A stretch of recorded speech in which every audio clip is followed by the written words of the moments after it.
All right, guys, thanks for joining.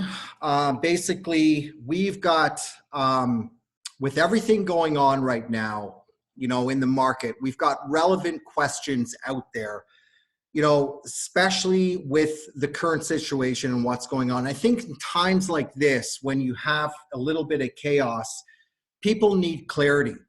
So we've got about 8 realtors here on this line from different markets, giving different perceptions on what's happening, all the way from South Boston, the Michigan area, Chicago area in the States, Halton region area in Canada, Niagara region, Kentucky, Colorado, and then Edmonton, Alberta. And I think we have to be clear on one thing, that it's not business as normal. So let's just be clear on that. And there's a lot of things that we can control.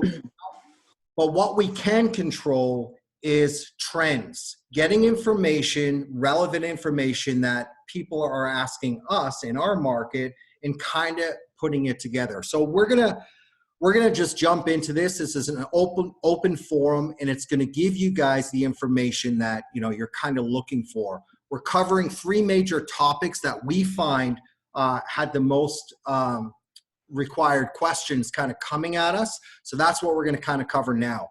So let's get into this straight away. Number 1, let's talk about what's happening in your market right now. So if you guys went, when you first introduce yourself, just say your first and last name and the market that you're in. So let's start that. So what's happening in your market right now, guys? So let's go around the table. Let's start with you, Bill.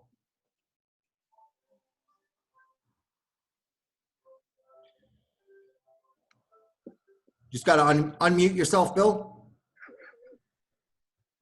Yeah, that helps a little bit, huh? It does. I'm Bill Tierney with Coastal Countryside Properties. We are in a suburb south of Boston. And as of 2 hours ago, Governor Baker put us in a stay-at-home mode.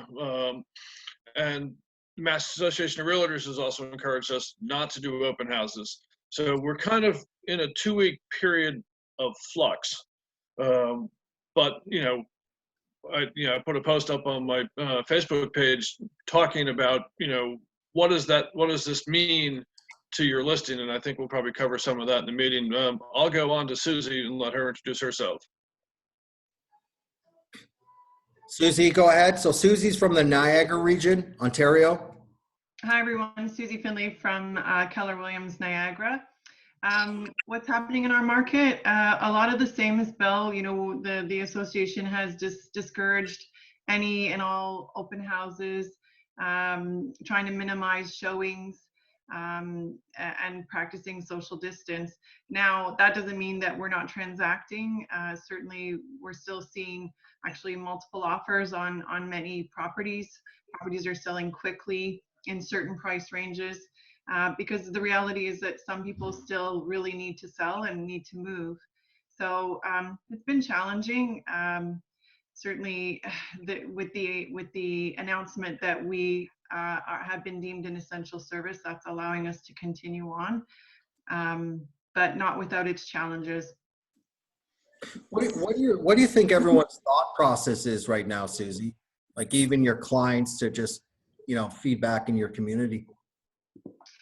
For the most part, everyone's taking it in stride. They understand the importance of the social distancing and self-isolating. I've got a listing that came to market a couple of weeks ago, and we were very excited about seeing offers come through fairly quickly because it's a beautiful home in a great location at a great price.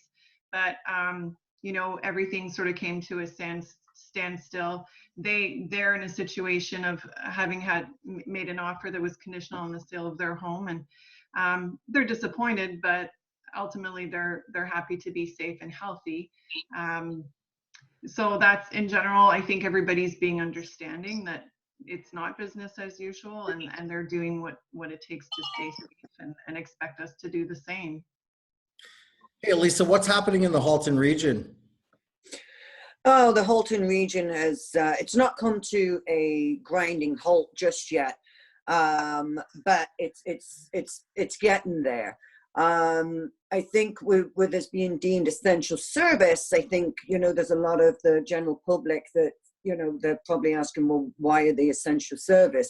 And there are some people, as Susie touched on, that do have to make moves. So that is what is considered the essential part of us, right? Other than that, new business, people that just want to list because they're ready to make a move and take advantage of this crisis. We are kind of pushing back on that because it's just not a normal market, so we can't act like it is. So as far as agents, I speak for many, we are doing our part in this and doing the social thing and social distancing and so forth. Interestingly, the market here in Milton, I just ran through some numbers and I'll give them to you pretty quick just to kind of give you an idea. So the last 14 days in the Halton region have a population around about 180,000 people. It encompasses Milton, Oakville, Burlington, and Halton Hills. In the past 14 days, there's been 652 new listings to the market. In the past 4 days, 166 of them entered into the market. So I went back 2 weeks before the whole balloon went up, and then 4 days as to where we've had all these restrictions put in place. So there's still a lot of listings, but when you look at 580,000 people, it's really not a lot from compared to what we're used to. Just another quick comparison. Milton alone, this time last year, the same time frame, March of 2019, there were 89 listings that were sold in this time frame. Wow. Now, in this time frame now, and it was only a 14-day snapshot that I took, 23. So them numbers are significantly lower, and I would expect them to be even lower if I do the same comparison 4 days from now. So we have been hit, still seeing multiple offers on some listings, but I do think that's people taking advantage of the crisis. And good on them if everything goes really smooth. But yeah, we're seeing a very, very fast cooling. I almost think there's different degrees of, people's mind process out there. You've got people that, and I know, Susie, you had a story about someone that actually had to sell because they were in a compromising position. But it's almost like a situation where you've got people that, were really planning on listing or in that motion and for whatever reason need to get it done. And then you've got the people that are kind of on the fence or not sure, and to take things in priority, number one, because everything's unfolding day by day. And it's almost like it is the first priorities are health and safety. You're going to have a lot of shift in that area. So it's almost like there's different levels. And I think that's what's making up the whole market. Let's talk about, let's go even further. Maggie, I think Maggie's on the line here from Kentucky. What are you finding? Hi, yeah, I'm finding here that listings are still coming on. Everyone is taking precautions, not doing open houses, where they're not allowing multiple showings at once. Vacant properties, for example, in the past would allow multiple agents, and at the same time they have restricted that. Our association has seen a 20% decrease in the amount of showings, but and a lot of the buyers who weren't as committed have dropped off, but there are still buyers out there that are looking. For example, I had a listing the other day that we were under contract. It fell through because the buyer's financing fell through, and we went back on the market, and we ended up in a multiple offer when we had in the first time around. And I kind of attributed that to the amount that there's not as much inventory out there. So the market is still moving and everyone's taking their precautions. Yeah, I think, like I said, I think the big driver is just the not being clear. And there's so much information thrown at us and it's dissected. 1 minute we've got, wrong information or misinformation the next minute. So it really comes down to pertaining the trends and kind of what everyone's going through right now. Because like I said, we don't have a crystal ball. What are some other markets? Let's look at Resi. You're in the Chicago area. What are you seeing there? Yeah, so I was actually just looking at the hot sheets, comparing like from 2 weeks and then to like the last 7 days. Shelter in place happened. It was announced like last Friday to start following Saturday. And from there, you could have seen like just really like the decreased amount of the physical showings. And so I would say it's not business as usual, it's business as virtual. So Yeah. we have moved everything virtually, and we are telling all our clients and that we have digital resources, we have technology tools to move forward with our clients right now. And there's still offers, there's, things are still going under contract. And I'm actually seeing a lot of brokers right now just emailing pocket listings that are coming soon. So as you said, like the sellers that have just prepared their properties to list, that's coming as well. And we are encouraging virtual showings, like virtual walkthroughs, FaceTime showings, and there's no more open houses.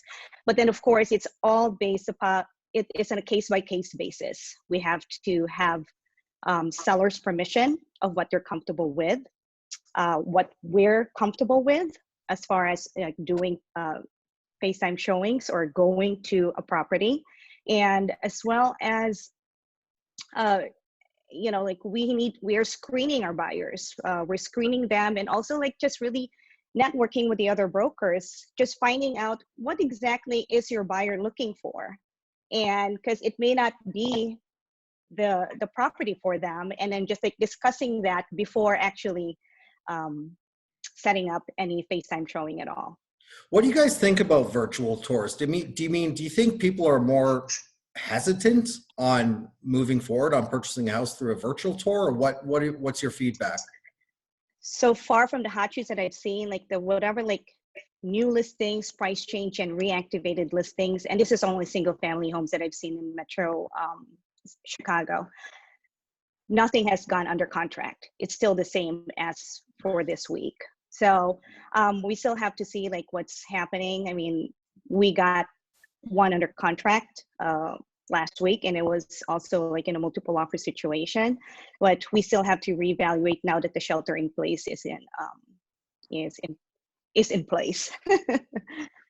So let's open the floor here. I want to get you guys to all kind of interact on this one, because this is a big question that's on everyone's mind, and hearing it from different markets is going to be pretty powerful for people. But we don't have a crystal ball, like I said, but what's your predictions on the market?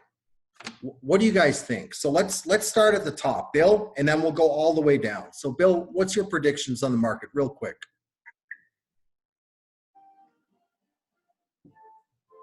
You got to unmute. I'm gonna learn to use my mic. I'm gonna defer to Ashley because she hasn't had a little bit of floor time here, and then I can come back.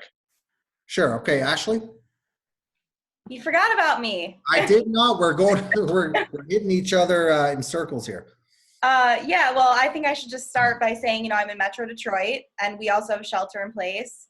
Realtors are not deemed an essential service right now. So for me, I've seen all my business pretty much go to a halt. I have no showing requests on any of my listings right now. Frankly, the listings I do have, they have small children, they're elderly. It's not really in my code of ethics to send people to their house given the situation. Right. Prior to all of this happening, there's multiple offer situations, houses going very quickly within a few hours. So I'm looking at this right now as an opportunity for sellers to get their house ready to sell. And Right. people that are thinking of buying in the next 90 days to really get their shit together, you know? Yeah. I mean, that's what I'm looking at this as. We're all in timeout. You know what? I have to agree with you 100%. That's my exact thought process on this as well. So, Yeah. So quickly, since you're on, what's your predictions? What do you think is going to happen? I'm an optimist at heart. I'm always glass half full. So I think that we're going to have a boom. The market's been doing great. There are a lot of people that are out of work right now. So that's going to have some sort of effect on it. But I think in general, we're going to come back strong. And, this is just a temporary thing. I just keep driving that home that this is temporary. This is not 2008. Right. It's not. Right. Okay. Awesome. Thank you. Bill, what's your This time I had my microphone on. There you go. Which is helpful. We're in a market, suburban market where the median transaction price is $1 million US, and the segment below that, the 7 to $1 million, which is oddly enough even at those dollar points, is the entry level price in our market. That remains very busy. There was a home came on the market Saturday morning, and I just found out because I had an offer in it. There's multiple offers on it. And the listing agent wouldn't get out of her car. She would come, turn the lights on, go sit in her car, let you show the house, so she didn't have to interact, with me or my clients. And I'm impressed that, even in this slower environment, that was absorbed. So I think we're going to see a tsunami of demand come suck a lot of inventory up once we sort of out of this new normal that we're calling the current environment. Because we too were, as of noontime today, are not necessarily shelter in place, but encouraged to stay home. All essential businesses are closed. Okay. So I'm like Ashley, I'm a serial optimist, but I just think the low interest rates and low inventory with some pent up demand is just going to be a steamroller. You're going to create something. Okay. All right, awesome. Elisa, what's your take on predictions here for your market? For our market here, I think if,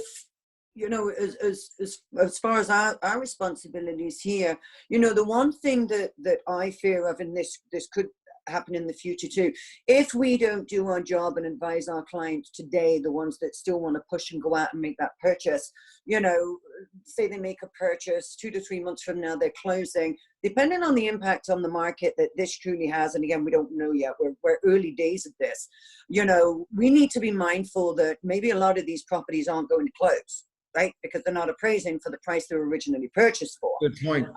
So we absolutely need to drive that in and be, give our clients this very important information. So it's not just what we do, but it's the knock-on effect from what we do 2 to 3 months from now. Just to point that out. Market, I do believe we'll bounce back. I really do.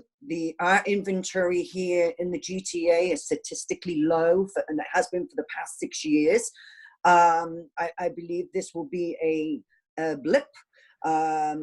And I'm not downplaying it, but I do believe once everything gets back to normal, I believe that we'll see some form of price dropping, which is not a bad thing for our market here, because we were getting into that stupid multiple offer situation again, like what we experienced in 2017. So if it balances prices here, I think that's okay for us. We can handle that. I'd actually like to see something like that, because at least then give the buyers that are starting to come out once these restrictions are all lifted, actually gives them a chance. So I don't believe anything really negative. I'm always looking on the silver lining of a dark cloud, and I believe there's always some good that comes out of a crisis. And in my mindset, it'll be for a lot of buyers that were priced out of the market. Yeah, that's a good point. And keep in mind too, in my opinion, there's going to be a psychological effect too once we're out of this as well. Mm-hmm. Okay, we got to keep moving here because we're kind of short on time. But Susie from Niagara, what's your prediction? A lot of the same as what the others have been saying. This too shall pass. I don't, again, not to minimize, but we are going to get on the other side of this at some point. And the more we practice the social distancing that's required, the faster we can get on the other side of this. 100%. Pardon me? 100%. Right. So our team, we're still available to help our clients. Certainly there are some that are in desperate situations that, we want to help. We don't want to just leave them stranded. And so we're doing that mostly virtually. But to come back to what's going to happen to the market, I'm an optimist as well. I think that, you know, the shortage of inventory we've had in this area is not going away. This is probably going to make it even more so and magnify that. And so when we do get on the other side of this, I think we're going to be in a tsunami, to use Bill's word. I think we're going to enjoy a very, very strong market. I agree. Maggie from Kentucky, what's your prediction there? Well, I always tell my clients I don't have a crystal ball, so I would say the same in this situation. But just knowing what I know, and it's been a seller's market here for about 4 years, I don't see that changing. There's still more demand than there are houses. So I do see it, you know, bouncing back after. Obviously for some it will be harder. But like Ashley had said, I think it's a great time for sellers and buyers to, you know, prepare for when they are ready to make a move. And that's why I'm doing a lot of virtual consultations. I went through a seller's house via FaceTime the other day to give her some ideas of things to do to get her house ready once this all passes, because she does want to sell and buy another house, but she just wants to wait a little bit to see how things shake out. So Okay, awesome. And then Carrie from Colorado, what's your prediction? Do we have Carrie on the line? No? Okay. So I guess I'll kind of add my 2 cents here. Yeah, I agree with every single person on your statement on the, you know, we're in a position where, you know, we could absolutely see quite some movement here in Edmonton, Alberta. I mean, this late winter to early spring was very busy. So that was kind of an indication there. So I agree with every single person on the line here. So that's kind of it. We're going to wrap it up. Any past or any practices that you guys are using right now for self-quarantine, fun things, anything? Open forum, just talk away, guys. What's your Pilates, meditation and Pilates. Yeah. yeah, meditation. Yeah. Games, playing lots of cards. Card games. Reading sleazy James Steele books and riding my Peloton bike. Yeah. Unfortunately for me, it's eating. Yeah. Not I good. was just gonna say I had my mic off again, but it's for me. It's been food. I've been, you know, all those things I've wanted to experiment cooking. They're getting done. Not very good for the waistline. Yeah. Awesome, guys. Thank you so much. And Thank you. we'll chat. Thank you so much for coming Thanks, on. Scott. Talk soon. Take care. Bye.